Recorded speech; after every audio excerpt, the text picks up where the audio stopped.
In the spring of 1943, the 7-Air Drome outside Port Moresby, New Guinea, was not a place where you went to win a war. It was a place where machines went to die.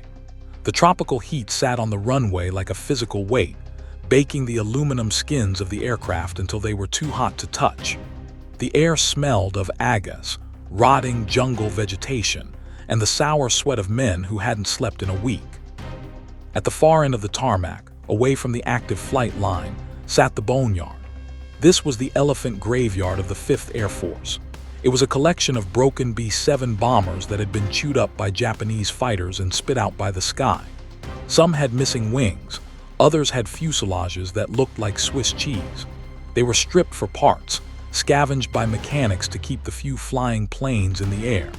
Sitting in the middle of this scrap heap was a plane that even the scavengers avoided.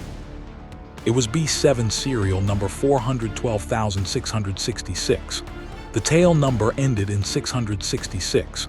To a superstitious airman, that was enough reason to walk away. But the curse of this plane went deeper than a number. It had a reputation. It had arrived in the Pacific with a heavy tail section that made it fly like a dump truck. It was sluggish. It was unresponsive. The pilots who had tried to fly it said it wallowed in the air. It didn't want to climb. It didn't want to fight. It had been parked in the boneyard and forgot, left to rot in the rain while the war moved on without it. The ground crews called it a hangar queen. The experts said it was garbage. They said the only thing it was good for was scrap metal. But Captain J. Zeamer was not an expert. He was a problem. Zeamer was a pilot who didn't fit the mold of a standard Army Air Force officer.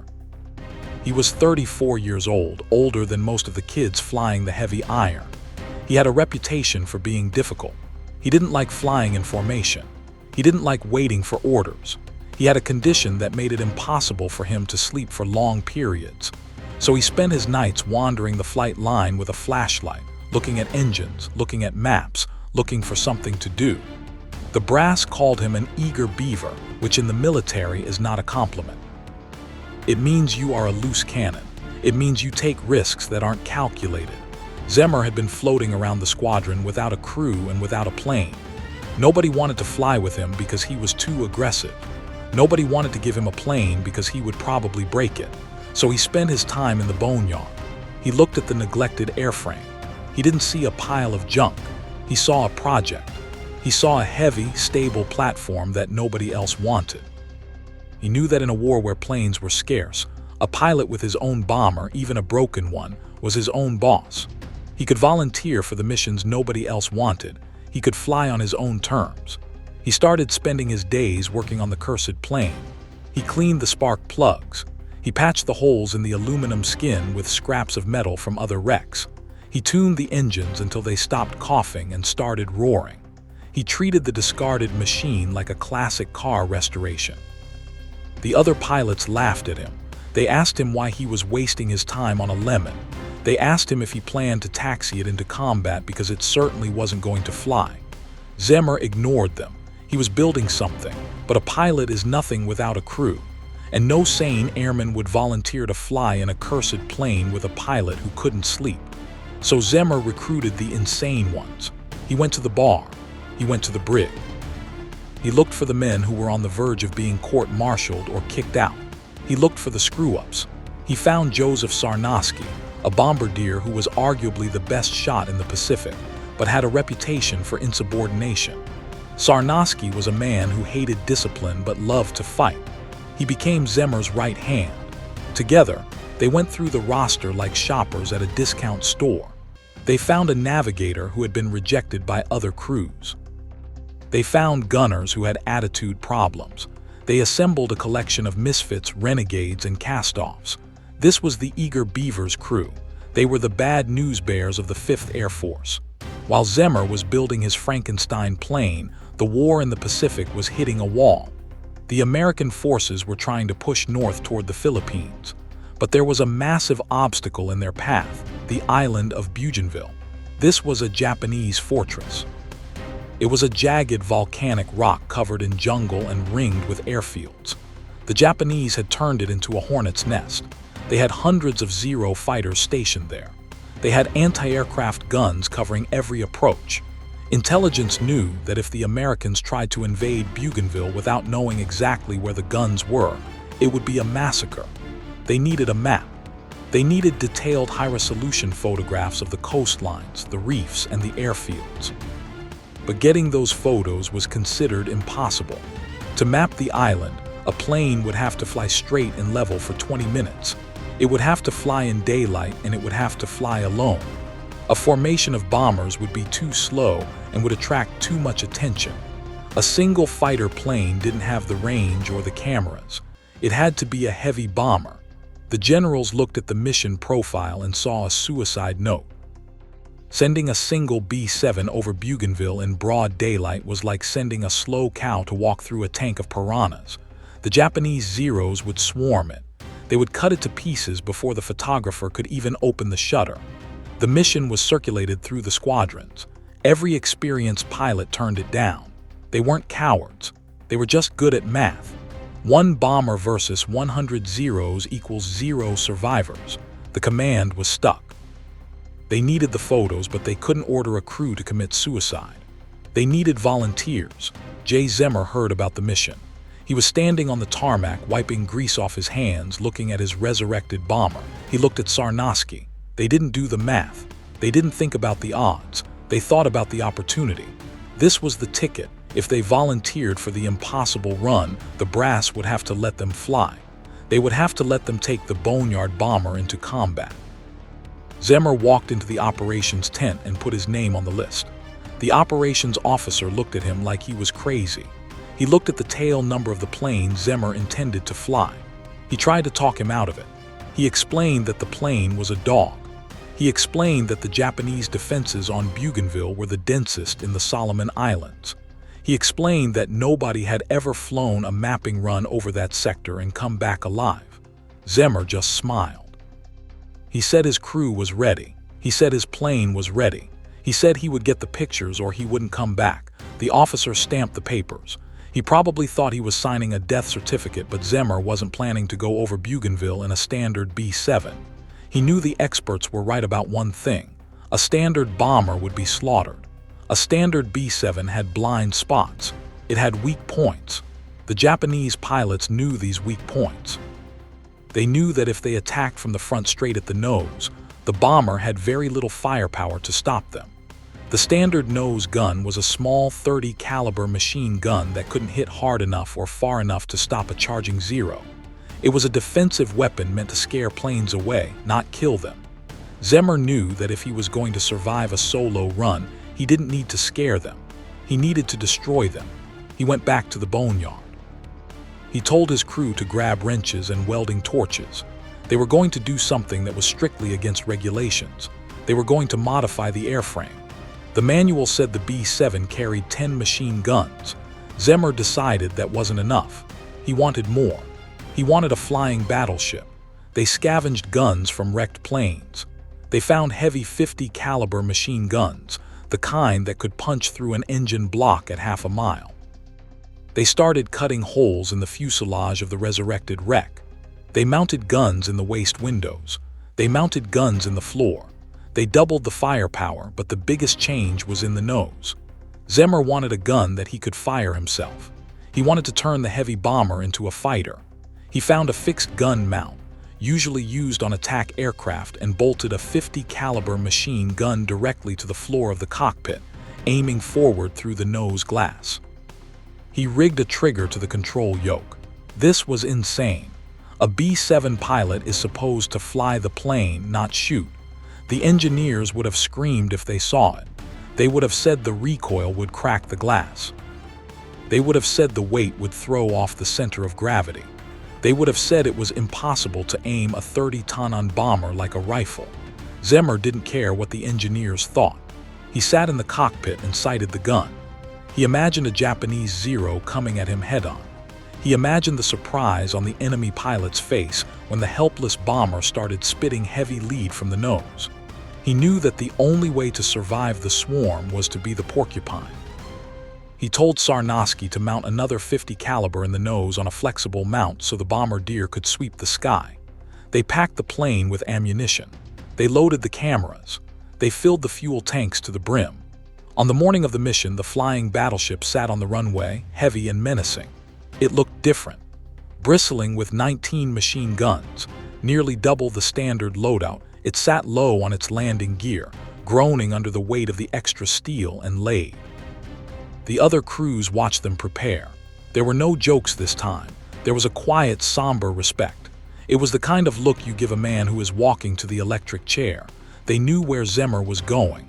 They knew he was flying a piece of junk into the heart of the enemy empire. They didn't expect to see him again. Zeamer fired up the engines. They caught with a smoky roar. The plane vibrated. It felt heavy. It felt like a brick. But as he pushed the throttles forward, the old bomber began to roll. It gathered speed, sluggish at first, then faster. The trees at the end of the runway rushed closer. For a second, it looked like they wouldn't make it. The weight was too much. The curse was pulling them down, but then Zeamer pulled back on the yoke. The wheels left the ground. The heavy iron clawed its way into the humid air, shaking off the dust of the boneyard. They were airborne. They turned north toward the mountains, toward Bougainville, and toward a destiny that the experts said was impossible. They were a ghost plane flown by a ghost crew heading into a fight that would rewrite the history books. The flight to Bougainville was not a journey. It was a physical argument between the laws of aerodynamics and the stubborn will of the crew. The flying warehouse was heavy. With 19 machine guns, thousands of rounds of ammunition, full fuel tanks, and the heavy mapping cameras, the bomber felt less like an aircraft and more like a flying warehouse. It wallowed through the air. Every time Captain J. Zeamer touched the controls, the plane hesitated before responding, as if it were thinking about whether it really wanted to turn. The engines droned with a deep throttling vibration that shook the fillings in the crew's teeth. They were climbing slowly, clawing for altitude inch by inch, heading north over the Solomon Sea toward the most dangerous island in the Pacific. Inside the fuselage, the air grew colder with every 1,000 ft of altitude. At 20,000 ft, the tropical heat of New Guinea was a distant memory, replaced by a sub-zero chill that bit through the leather flight jackets and numbed the fingers. The crew moved through the plane, checking the modifications that the experts said would never work. They were essentially test pilots for a machine that shouldn't exist. They were checking the porcupine they had built with stolen parts and welding torches. The waist gunners stood in the center of the plane, surrounded by a carpet of ammunition belts. In a standard B-7, the waist guns were the primary defense, but they were often crowded and hard to aim. On this plane, the crew had ripped out the standard mounts and built their own. They had raided wreckages for extra feed chutes and spare barrels. They had mounted twin guns where there used to be singles. They had cut extra holes in the floor and mounted heavy 50 caliber machine guns pointing downward, covering the belly blind spot that Japanese fighters love to exploit. It looked like a junkyard inside, a chaotic mess of steel and brass. But it was a chaos designed for murder. But the most radical piece of engineering was in the nose. In a normal bomber, the nose is the office of the bombardier and the navigator. It is a glass bubble designed for looking at maps and aiming bombs, not for fighting. The standard defensive gun was a small, flexible 30 caliber machine gun that looked like a toy compared to the heavy cannons on the Japanese fighters. It was like bringing a pistol to a rifle fight. Zeamer knew that the Japanese pilots were smart. They knew the B-7's nose was weak. They were trained to attack head-on, flying straight at the cockpit glass, knowing the Americans couldn't shoot back with enough power to stop them. Zeamer had fixed that problem with a wrench and a refusal to follow the rules. He sat in the pilot's seat, gripping the control yoke, bolted to the floor in front of him. Extending through the nose cone was a fixed 50 caliber machine gun. It wasn't on a swivel. It wasn't aimed by a gunner. It was aimed by the plane itself. Zeamer had rigged a trigger switch onto his flight controls. If he wanted to shoot a Japanese plane, he didn't call for a gunner. He simply turned the entire bomber until the enemy was in the window and squeezed the trigger. He had turned a 4-engine bomber into the world's biggest, slowest fighter plane. Beside him in the nose, Bombardier Joseph Sarnoski manned another heavy 50 caliber on a flexible mount. They had turned the glass bubble into a turret. As they approached the coastline of Bougainville, the mood in the plane shifted from tension to a cold, professional focus. The island appeared on the horizon, a green stain on the blue ocean. It looked peaceful from a distance, but the crew knew better. That green jungle was hiding an army. The airfields carved into the coast were hives of Zero fighters, the Mitsubishi 6 million. The Zero was a predator. It was fast, agile, and climbed like a rocket. It was made of lightweight aluminum and had no armor, which made it fragile, but in the hands of a skilled pilot, it was a samurai sword. It could cut a heavy American bomber to ribbons. Zeamer leveled the plane off at 25,000 FT. He checked his compass. He checked his airspeed. This was the moment of maximum danger. To get the photos, they had to fly in a straight line. They couldn't weave. They couldn't dodge. They had to be a stable platform for the cameras mounted in the belly. They had to fly straight and level over the enemy's house for 20 minutes. It was like walking a tightrope while someone throws rocks at you. Zeamer keyed the intercom. He told the crew to keep their eyes open. He told them to watch the sun. Japanese fighters loved to hide in the glare, diving out of the blinding light to ambush their prey. The cameras started clicking. The big lenses in the belly of the plane began snapping high-resolution images of the reefs, the beaches, and the jungle trails. Every click was a piece of intelligence that would save marine lives during the invasion, but every second that passed was a second. The Japanese radar operators were tracking them. The silence in the headsets was heavy. It was the sound of men holding their breath, waiting for the inevitable. They were alone. There were no friendly fighters to protect them. There was no backup. If they got into trouble, the nearest help was 400 m away. Then the voice of the tail gunner crackled over the intercom. He didn't shout, he didn't scream, he just said the words that every bomber crew dreads. Contact 600 low, climbing. Zeamer looked back. He couldn't see them yet, but he knew what was happening. The Japanese had scrambled. They weren't sending a patrol, they were sending a swarm. The tail gunners started counting. 1, 2, 5, 10. The numbers kept going up. 170 fighters were rising from the jungle airfields like a cloud of angry wasps. They were climbing fast, their engines screaming as they clawed for altitude to intercept the lone intruder. The experts would have said this was the moment to abort.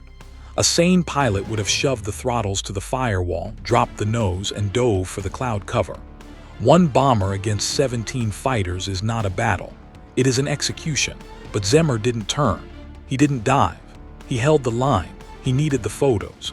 He told Sarnoski to keep the cameras rolling. He told the gunners to check their feeds. He was going to finish the run. The Japanese pilots must have been confused. They saw a single B-7 plodding along in the clear sky. It wasn't running away. It wasn't maneuvering. It looked like a training target. They probably laughed. They probably radioed each other, claiming the kill before they even fired a shot. They split into groups, setting up their attack runs. They were methodical. They were going to dissect the bomber. The lead flight of Zeros swung around to the front. They were going to execute the classic 12-0-0 high attack. They climbed above the bomber, turned and dove straight at the nose. This was the textbook move. They knew the B-7 was weak in the front. They planned to scream in head-on, raking the cockpit with their 20 cannon, killing the pilots and shattering the glass, then peeling away before the slow American turrets could track them. It was a move that had worked 100 times before. Zeamer watched the lead Zero turn. He saw the wings level out. He saw the sun glinting off the canopy.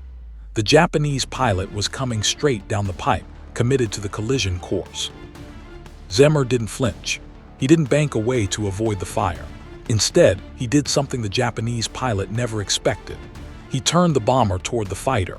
He used the rudder pedals to skid the heavy plane, lining up the nose like a sniper aiming a rifle. The Japanese pilot was closing at 400 m an hour. He was waiting until he was in cannon range. He was looking at the glass nose of the bomber, expecting to see a terrified pilot trying to hide. Instead, he saw the muzzle of a heavy machine gun pointing directly at his face. Zeamer waited. He waited until the Zero was filling the windshield. He waited until he could see the propeller spinning. He squeezed the trigger on the yoke. The fixed .50 caliber machine gun in the nose roared. The recoil shook the entire cockpit floor. A stream of heavy lead slugs mixed with armor-piercing incendiary rounds erupted from the nose of the bomber. This wasn't the light scattered fire of a defensive gun. This was accurate heavy fire. The rounds slammed into the lead Zero. They didn't just poke holes, they smashed the engine block, they tore the wings off. The Japanese fighter disintegrated in midair. 1 second it was a lethal machine diving for the kill. The next second it was a ball of fire and debris tumbling past Zeamer's window. The explosion shocked the Japanese squadron. They had flown into a trap. This wasn't a helpless old bomber. It was a predator in disguise. Sarnoski, the bombardier, opened fire with his flexible nose gun, catching the second Zero as it tried to break away. His bullets sawed through the enemy fuselage, sending smoke trailing into the sky, but the surprise only lasted a second. The remaining 15 Zeros were professionals. They realized that the game had changed, and they reacted with fury. They abandoned the textbook attacks and swarmed the bomber from every angle. They came from the sides, from above, from below. The sky around the lone bomber turned into a storm of tracers. 20 cannon shells slammed into the wings, punching holes the size of dinner plates. Bullets ripped through the aluminum skin, sounding like hail on a tin roof. The interior of the bomber became a slaughterhouse. The waist gunners were slipping on thousands of spent brass casings that littered the floor. The air was thick with the smell of burning cordite and hydraulic fluid. Sarnoski was fighting like a madman in the nose, swinging his gun from side to side, calling out targets. A cannon shell exploded against the nose glass, blowing Sarnoski backward. He was hit, shrapnel tore into his stomach. He collapsed onto the floor, blood pooling on the metal deck. Zeamer looked over. His friend was down. The nose was open to the wind, a jagged hole where the glass used to be. The wind roared into the cockpit, a hurricane of cold air and noise. Zeamer felt a sledgehammer blow to his leg. A bullet had punched through the fuselage and shattered his knee. Another hit his wrist. His flight suit was soaking with blood. The controls felt heavy, sluggish. The hydraulic system was shot. The oxygen system was leaking, but the plane was still flying. The engines were still turning, and Sarnoski wasn't done. The bombardier dragged himself up from the floor. He was mortally wounded. He was bleeding to death, but he crawled back to his gun. He pulled himself up, gripping the handles with white knuckles. He looked out through the shattered nose at the swarm of fighters circling for the next pass. He didn't look like a dying man. He looked like a man who had decided that if he was going to hell, he wasn't going alone. He racked the charging handle on his machine gun and pointed it at the sky. Zeamer gritted his teeth against the pain in his legs. He shoved the throttles forward. He wasn't turning back. They still had photos to take. The Zeros regrouped, diving again, angry now, determined to finish off the crippled giant. They thought the bomber was dead. They thought the crew was finished. They were about to find out that the porcupine was just getting warmed up. The battle wasn't over. It had just turned into a brawl. The battle over the coast of Bougainville had stopped being a tactical engagement and had devolved into a street fight at 25,000 FT. The Japanese Zero pilots were furious. They had hit the American bomber with everything they had. They had rat it with cannon fire, riddled it with machine gun bullets, and blown holes in the fuselage big enough to throw a dog through. By all the laws of aviation, the B-7 should have been falling in flames. It should have been a smoking crater in the jungle, but the battered giant was still flying. It was shaking, rattling, and leaking fluids, but the 4 Wright Cyclone engines were still churning, pulling the battered airframe through the sky. And worse for the Japanese, the dead crew was shooting back. Captain J. Zeamer was fighting a war on 2 fronts. One was against the enemy planes swarming outside his window. The other was against his own body. A Japanese bullet had smashed through the cockpit floor and shattered his left knee. Another had torn through his wrist. He was losing blood fast. His flight suit was heavy and wet. The pain was a blinding white-hot pulse that threatened to make him pass out, but he couldn't pass out. If he let go of the yoke, the heavy bomber would roll over and spin into the sea. He had to fly the plane with one good hand and one good leg. He wedged his broken leg against the rudder pedal, using his dead weight to keep the plane trim. He ignored the blood pooling on the floor. He focused on the Zeros. The Japanese pilots had realized that attacking from the front was suicide. The fixed gun in the nose had taught them a lethal lesson, so they changed tactics. They split up, circling the bomber like a pack of wolves, looking for a weak flank. They attacked from the sides, the rear, and below. They tried to overwhelm the gunners with sheer numbers.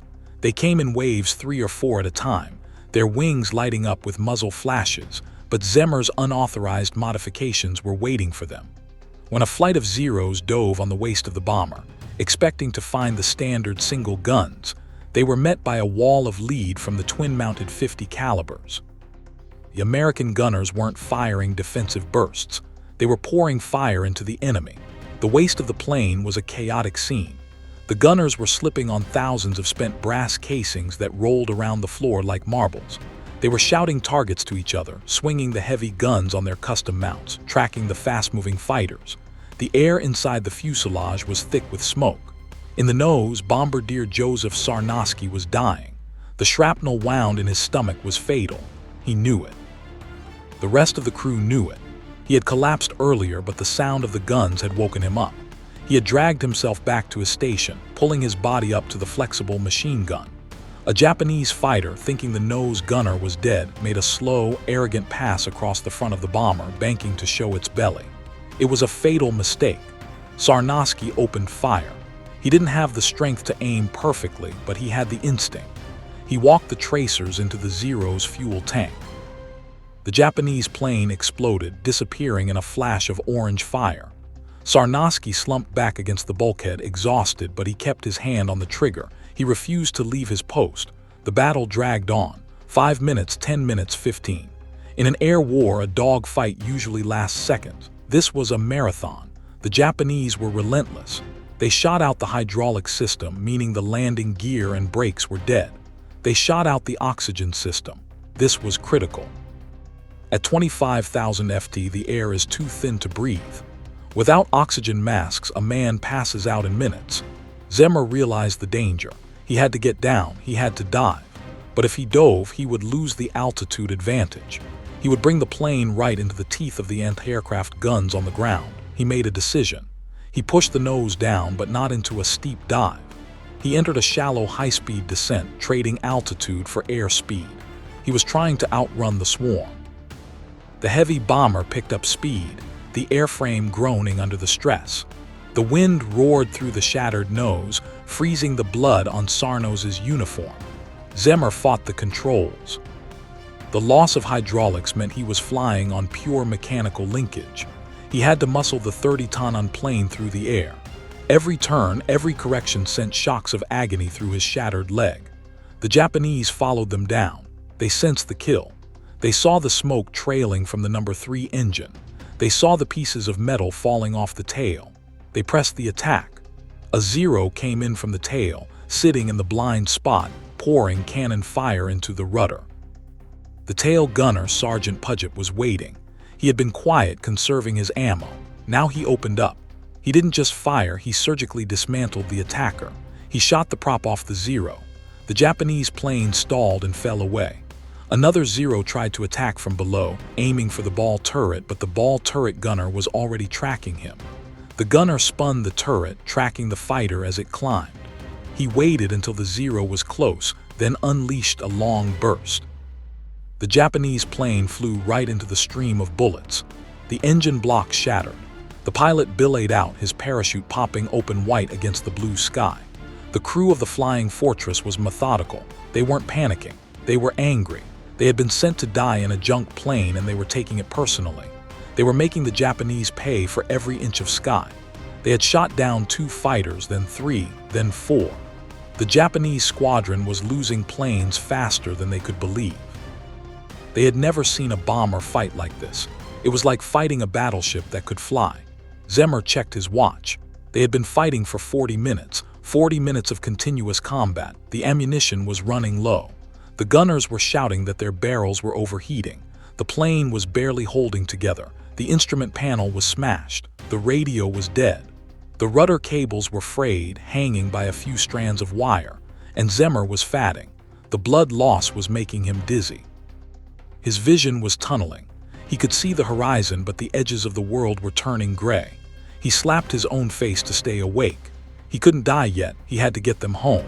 The Japanese finally broke off. They were low on fuel. They were low on ammo. And frankly, they were terrified. They had thrown 17 of their best fighters at a single broken American bomber, and the bomber had beaten them. They had lost 5 planes confirmed with others damaged. They turned back toward Bougainville, leaving the smoking, battered hulk of the fortress alone in the sky. But the battle wasn't over. The fight against the enemy was done, but the fight against the plane was just starting. Zeamer leveled off at 10,000 FT. He looked around the cockpit. It was a wreck. Glass was everywhere. Blood was everywhere. Sarnoski was unconscious in the nose, barely breathing. The other crew members were wounded. The navigator was trying to patch up Zeamer's leg with a first aid kit, but the wound was too deep. Zeamer waved him away. He pointed to the map. He needed a course for home. Port Moresby was 400 m away. That's a long flight in a brand new plane. In a plane with shot-out engines, no hydraulics, and a pilot who is bleeding to death. It's an eternity. The flight back was a blur of pain and silence.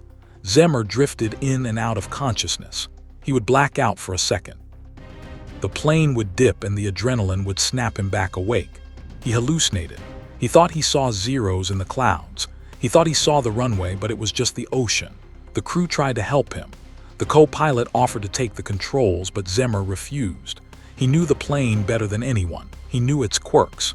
He knew that with the damage to the control cables, a heavy hand would snap the wires and kill them all. He had to fly it himself. He had to feel the plane. He flew with his fingertips, sensing the vibrations, coaxing the dying machine to stay in the air. They crossed the coast of New Guinea. The mountains of the Owen Stanley Range rose up in front of them. Zeamer had to climb to get over the pass. He pushed the throttles forward. The engines protested. The temperature gauges redlined. The oil pressure dropped, but the old engines held. They climbed over the jagged peaks, clearing the trees by feet. The airfield at Port Moresby appeared in the distance. It was the most beautiful thing Zeamer had ever seen. But now he had a new problem.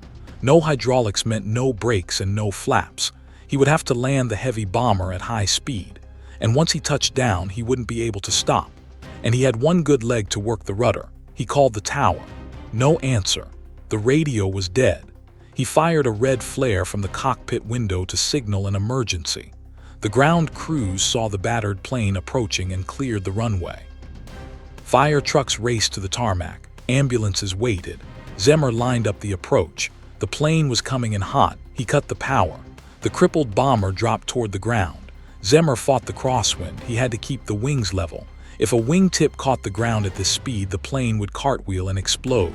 He flared the nose. The main wheels hit the runway with a screech of rubber. The plane bounced. It settled. It was rolling fast, eating up the tarmac. Zeamer stomped on the rudder pedal with his good leg, trying to keep it straight. He didn't have brakes, so he let the friction do the work.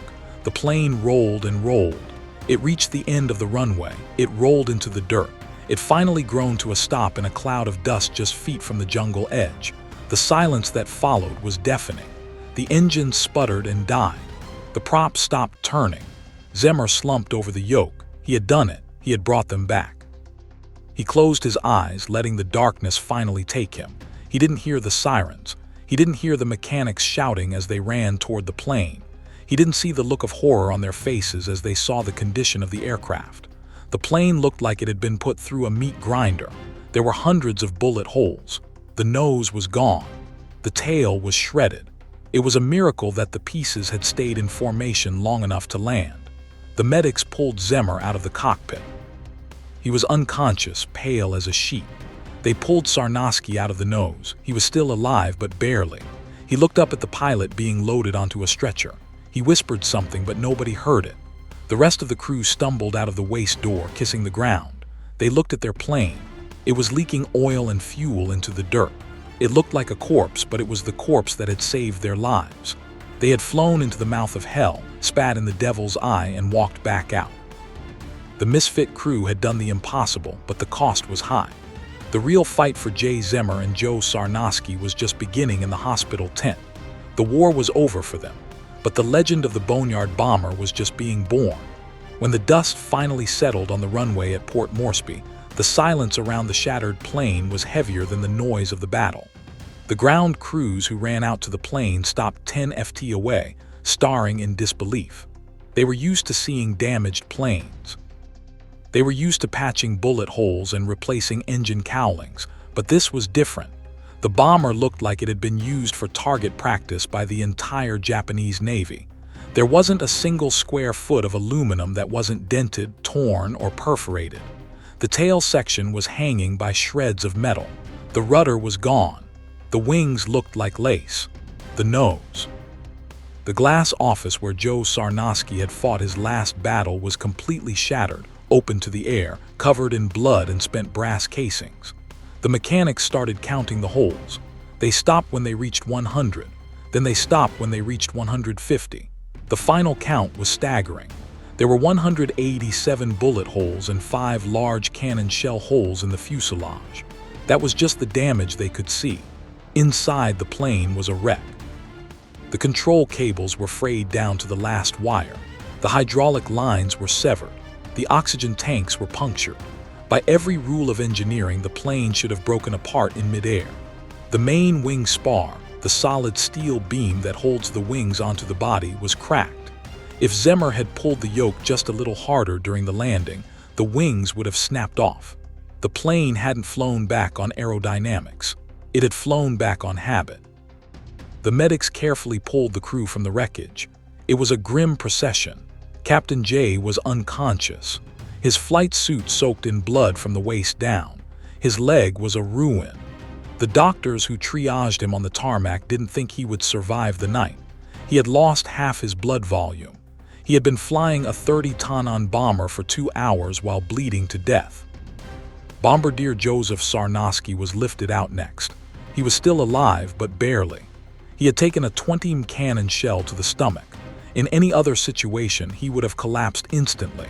But he had stayed at his gun, fighting off the Zeros, protecting his pilot until the guns fell silent. He died shortly after being pulled from the plane. He had held on to life just long enough to finish the mission. While the surgeons fought to save Zeamer's life in the hospital tent, the intelligence officers rushed the film canisters to the photo lab. This was the reason for the blood. This was why Sarnoski had died. If the photos were blurry or if the cameras had been destroyed, the mission was a failure. The technicians developed the film in the dark room, their hands shaking. They hung the negatives up to dry. They looked at the images through a magnifying glass. The photos were perfect. Despite the evasive maneuvers, despite the vibration of the guns, despite the damage to the plane, Zeamer had held the bomber steady enough to capture crystal-clear images of the Bougainville coast. The photos revealed everything. They showed the hidden gun emplacements. They showed the depth of the reefs. They showed the location of the Japanese airfields.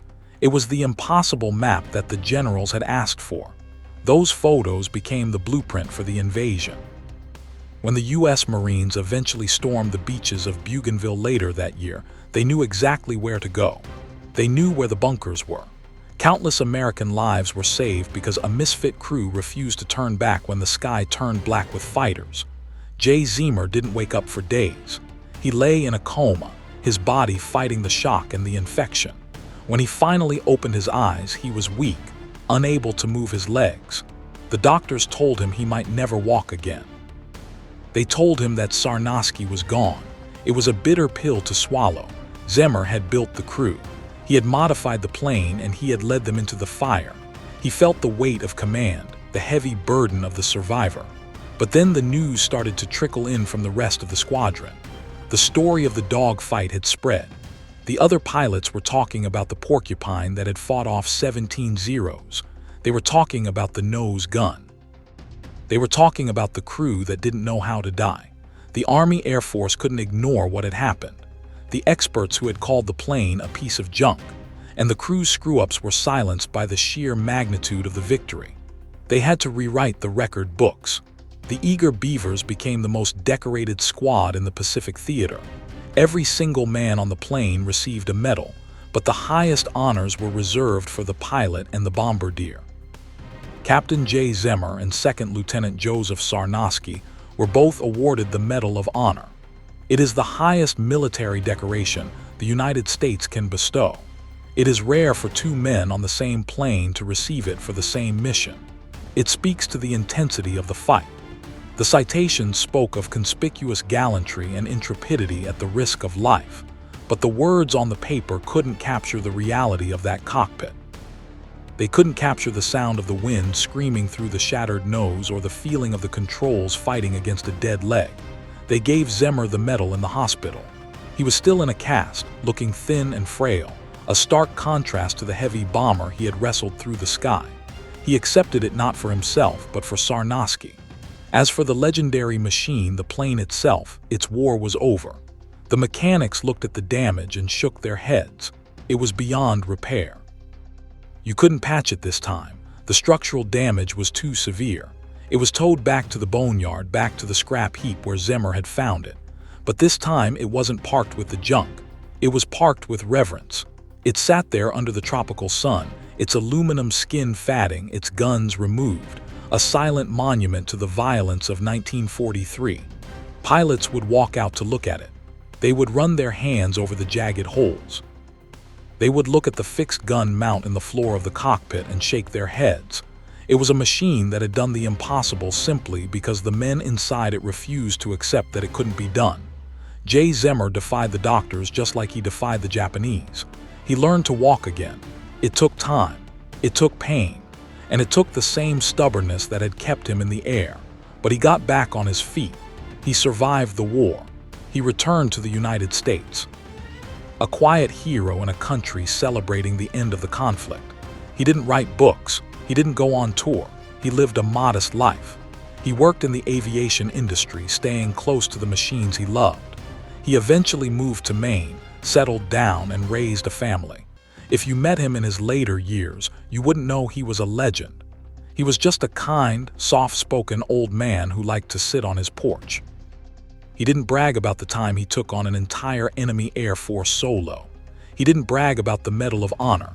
He kept it in a drawer.